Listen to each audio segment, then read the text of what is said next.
Can we ever overcome our robotic programming and take control of our lives? Can we achieve conscious control over everything we feel? Would we want to? Conscious robots theory suggests that there is a bug in the programming of our conscious minds, and that we can exploit this bug to get what we really want out of our lives, rather than spending our lives doing what our genes want. I've been wanting to explain why my conscious mind has decided that standing in the semi-dark in front of a cheap black curtain talking to a camera is a smart way for me to spend my time. Well, hopefully this video will explain why. A quick recap. 1. Our conscious minds are trapped inside an evolutionary survival machine. This machine has been programmed by natural selection to maximize its survival chances, or more precisely to maximize the survival chances of its genes. 2. Our conscious minds have been programmed with a kind of shortcut.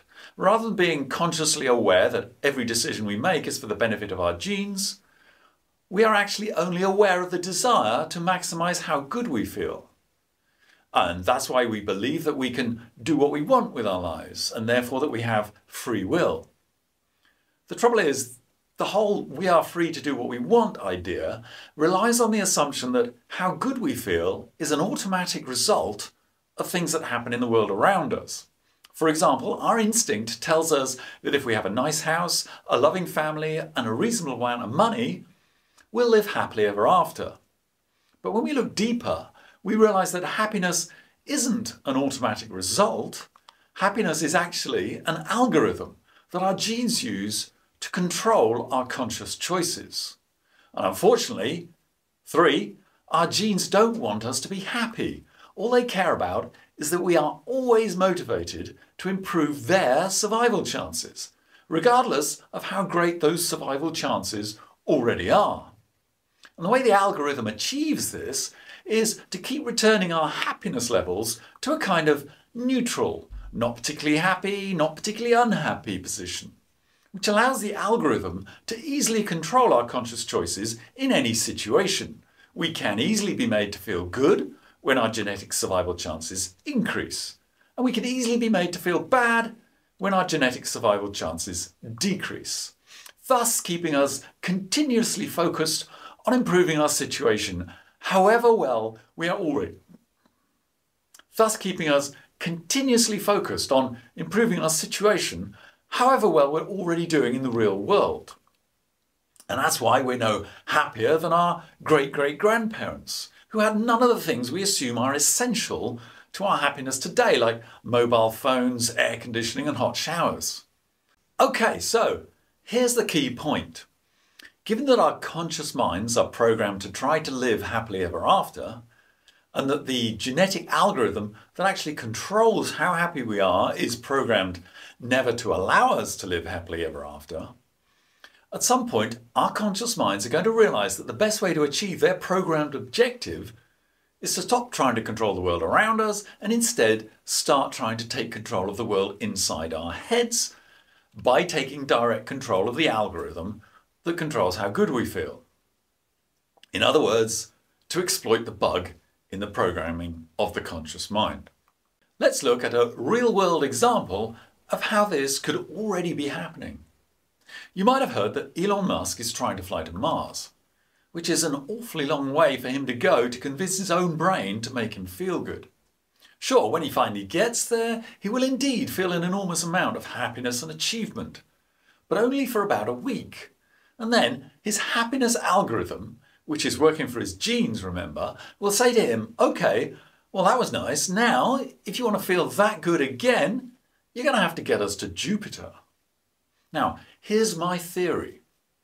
Elon Musk is probably one of the smartest men on the planet, so it seems reasonable to assume that he's already realized that his happiness and satisfaction levels are entirely at the discretion of his own brain, which would explain Neuralink.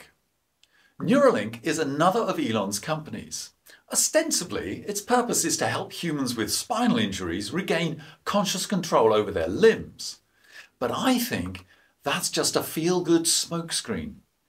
I think Neuralink is really so that Elon can rewire his own brain so that he has conscious control over how good he feels. And SpaceX is just another way to raise enough money so that he can stay on his Neuralink happiness bed undisturbed by all his ex-wives and children for the rest of his life. Humans fight back. We humans have been fighting back against our genetic slave owners for thousands of years, trying to get direct control over our feelings. Even before Buddha pointed out that life is inherently unsatisfactory, we humans had learned that we could achieve some sort of conscious control using disciplined meditation techniques. And we had also learned that we could consciously change our feelings using what we now call recreational drugs. We found, by complete luck presumably, that certain plants and mushrooms could make us feel things that our genes probably hadn't intended us to feel. So what can these recreational drugs tell us about our chances of overcoming our evolutionary programming? Take the best orgasm you've ever had, multiply it by 1,000, and you're still nowhere near it. Heroin has a very similar chemical structure to substances found naturally in our brains called endorphins. Exactly what endorphins do is poorly understood, but they seem to have a role in the reward circuits in the brain. They are known to be released during exertion and stress, possibly as a mechanism to dull pain to allow us to maintain high levels of effort. If you're being chased by a pack of lions, there's no evolutionary advantage to being hampered by the pain of a stitch.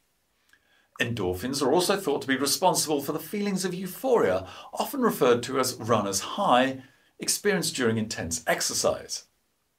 Most of our knowledge of the action of endorphins comes from their structural similarity to heroin and related molecules such as morphine. When heroin is injected into the bloodstream, the brain can't distinguish between the heroin molecules and the endorphin molecules, resulting in intense pleasure, euphoria and elation. By injecting heroin, we appear to be exploiting the bug in the programming of the conscious mind. Unfortunately, evolution doesn't let us enjoy this new pleasure for long. Already present in the brain is a system for mopping up the naturally produced endorphins to make sure that our pleasure fades so that we can get back to working for the genes. This mechanism quickly absorbs the heroin molecules and the euphoria fades. Not easily deterred, the conscious mind, continuing its bid for freedom, attempts to restore the pleasure by injecting more heroin. And this works for a while, but not for long. The brain again makes an adjustment, adapting to the artificially increased quantities by changing the ability of the body to respond to endorphins and also therefore to injected heroin. The body becomes tolerant of the increased levels and life is inherently unsatisfactory. For the heroin taker, this tolerance is good news only for his dealer. More and more heroin needs to be injected to achieve the same effect. But the worst problem is not that the user must take increasing amounts of heroin, it's what happens a few hours after each hit.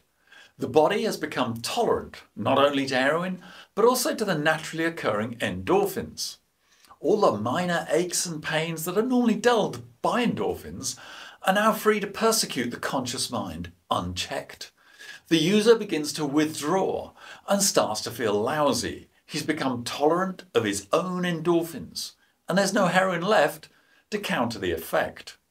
A vicious cycle begins. The more heroin you take, the more it hurts when you're not taking it. And pretty soon you're addicted. You feel bad under normal circumstances, and you remember how fantastic you felt when you were taking heroin. And if you can't obtain more heroin, you have to experience the cold turkey of withdrawal. You experience the very unhappy life of no endorphins. Thankfully, these cold turkey symptoms don't last forever. Once again, the body is able to adjust. This time the expectation adjuster works the other way and the endorphin levels produced by the body return to their original levels. The tolerance is removed and the brain restores its normal response to normal levels of endorphin. Life is inherently satisfactory. Heroin. Is it a friend or foe? Heroin is usually regarded as a very bad thing. If it could be eradicated like smallpox, it would be a great benefit to the human race, it is assumed. And yet, Could it not be said that heroin is perhaps the conscious mind's best attempt at overcoming the slavery imposed by our genes? When used to control the excruciating pain of surgery or in terminal cancer patients, opiates such as heroin are without doubt some of our greatest friends. It's only when they get in the way of normal life that they become dangerous pariahs. But what are we trying to achieve in these normal lives that we cling to? We cherish our normal lives because we believe they make us happy.